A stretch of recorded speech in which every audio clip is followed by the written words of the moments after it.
They can't find anything, and they come back to Fort Laramie, and they say, no, there's not any Indians for miles around.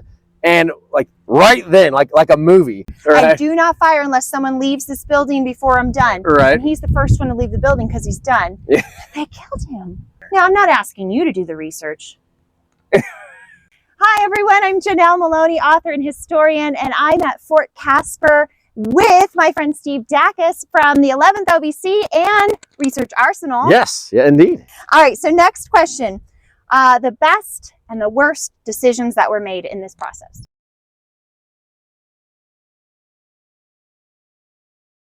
Ooh.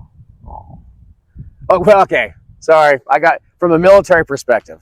Soldiers have been out here for, at this point in time, 2 years, right? They've been out here for 2 years. They're jaded. They don't care. And they weren't really sent out here to guard the immigrants. I mean, they do escort the immigrants, and they are ordered, right? Obligatory, exactly, right? Their main objective is to keep that telegraph open, right? Which the Indians tear down and burn. I mean, that's a full-time job keeping that open. But then all these immigrants coming, and I think Hervey Johnson said like there's one wagon train that's like a mile long or whatever. I mean, these gigantic wagon trains that are coming through here. And these immigrants are not prepared, at least according to the soldiers, their perspective. These immigrants are woefully unprepared.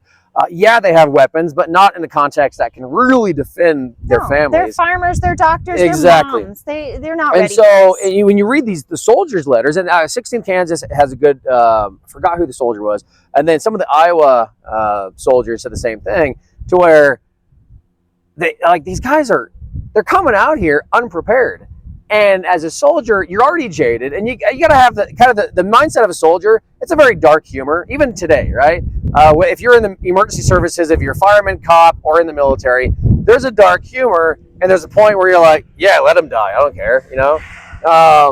They're stupid. That's my family. I know, right? Like, they're stupid. Go out there and let them die. And so it's from that perspective, the people who are not prepared would be, in a way, the answer to that question of worst decisions. Yeah, that's the first thing that came into my mind. Is the worst decision is these families coming out here unprepared. Probably not where you're going, because you're thinking like very sweeping statement. I know, right? So you're probably thinking the military tactics and who chose to do what, and Collins who sent people out here. But my first thought was the families. Like, who are you as a father or a husband bringing your family out here unprepared? I'm sure they thought they were prepared, but then finally the guides should have told them, that they were unprepared. But that was the first thing that came to my mind. What would be your answer to that? I think one of the best decisions that they could have made, even though I disagree with it, is that they asked the immigrants for weapons, ammunition, and volunteers. Right. They said, you want justice, come with it. I mean, at Deer Creek, they had maybe 40 max at Deer Creek. They do not have the capacity to really do something without a little bit more help. And the folks that are coming up from Fort Laramie on horses got their horses robbed, so they don't have the resources. Right. So I imagine as an immigrant, you're angry, you want justice, and this is an opportunity for you to get your hands involved. Yeah. And it would be, at that point, sanctioned violence. Yeah, for sure. And so there are definitely some of the guys in the trains that were like, sign me up. Yeah. Julius Merrill really wanted a piece of action, but he never got it. He signed up for 2 different expeditions, and they just sort of went and lost the trail and he came back. Yeah. But he wanted that. He wanted to set something right. And so I feel like as an immigrant, if I had been wrong, that would have given me an opportunity to make something right. I mean, that's what you want, I mean, you want to do that and have that opportunity. And yeah, the fact that, and I don't want to say focus, but you mentioned these guys who they volunteer and they're knowingly taking on, risk to go out there and get vengeance or get, I guess, justice, maybe a better term from their perspective. Yeah. But it's difficult. And of course, this is what I love about history, right? So what I love about history is you have your initial perspective of, oh, these guys were stupid, these guys were smart, that's a good decision, that's a bad decision.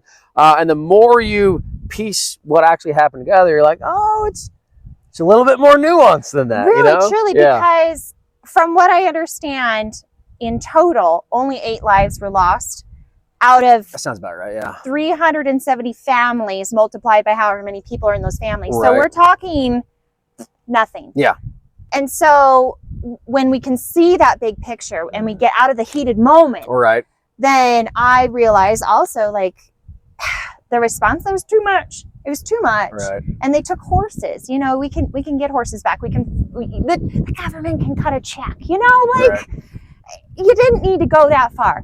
But we can look at this story from a paper towel tube. Yeah. And we can feel the heat, and we can feel the anger or the fear or whatever. And then I can also turn that tube and look at the Plains Indians culture and be like, totally. they're right. Yeah. They're justified. And you know, pay your pound of flesh, and then so yeah, I don't know. So, and also too, I want to throw this in there too, because one of the other thoughts I had when you asked that question, as far as good decisions, bad decisions, some of the, I can't remember who, but there was a couple comments in the book of soldiers or the officers not committing the resources they thought they should commit. Right? They should send more soldiers. We should have more expeditions. We need to send soldiers in all directions, or something along those lines. And again, one of the things that put it in perspective, again, maybe for the readers who don't know on the civilian side of things, is from the day they were out here until the day they left, they were just short on resources all the time. Yeah.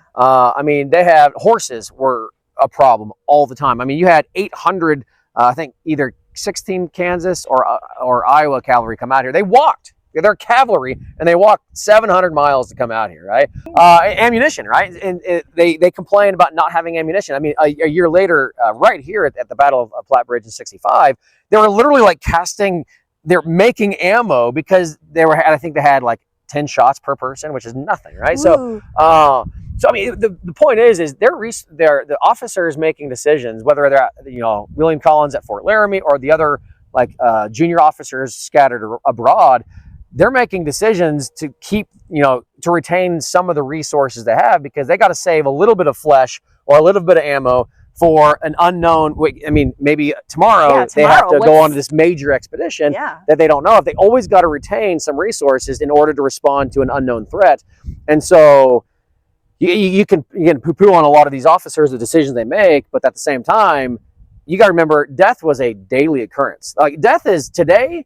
We are so removed from death that it's a big thing when a family member dies. Mm-hmm. Then, I mean, you go through 2, 3, 4 wives because they all died in childbirth. So if you don't want your wife to die, keep it zipped. Yeah. Well. Oh, wait, there's no zippers. There's no zippers. There's no, keep it buttoned. Keep it on. buttoned. Death is kind of a normal thing. And again, not to say they didn't grieve and they weren't sad, but even Hervey Johnson, example, and all the letters were like, we came across 5 dead dudes, we buried them and kept on our way. To hindsight being 2020 of 65 being so much worse. Well, not from a civilian standpoint, because the trails were closed in 65, more so than they were in 64. But when you kind of bring the whole picture in, 3, 4, 8, 9, 10 over the course of the summer, dozens of people died. Not that big of a deal in the whole big context of things. We buried them, no big deal. Yeah. So good decisions, bad decisions. Back to your original question, it's hard when you bring in the whole picture of history, because from one perspective, they died, it sucks, but it's life. But when you're part of the family, when you're the wife or the daughter, or when you're the family, man, that destroys your life. And so I thought about that going, if the Platte River Raids never happened, right, what are the chances that in the summer of 1864, 8 people would die anyways? Yeah, chances are pretty high. Yeah, I mean, just rolling over on a wagon. That's probably why they were footnotes in these diaries. I mean, so on my perspective, on all these battlefield reports that the soldiers have, because every report, when they come back, go on a patrol, come back, they got to write a report. And all that's in the National Archives. And when they write these reports, it's like, I came across a couple bodies, buried them. Immigrants, their dad was killed, but, they went on their way. It's just a footnote in their report. And I think when you look at it from their perspective, it makes sense. Like, okay, death was a daily occurrence. And so because of that, it wasn't like, oh my goodness,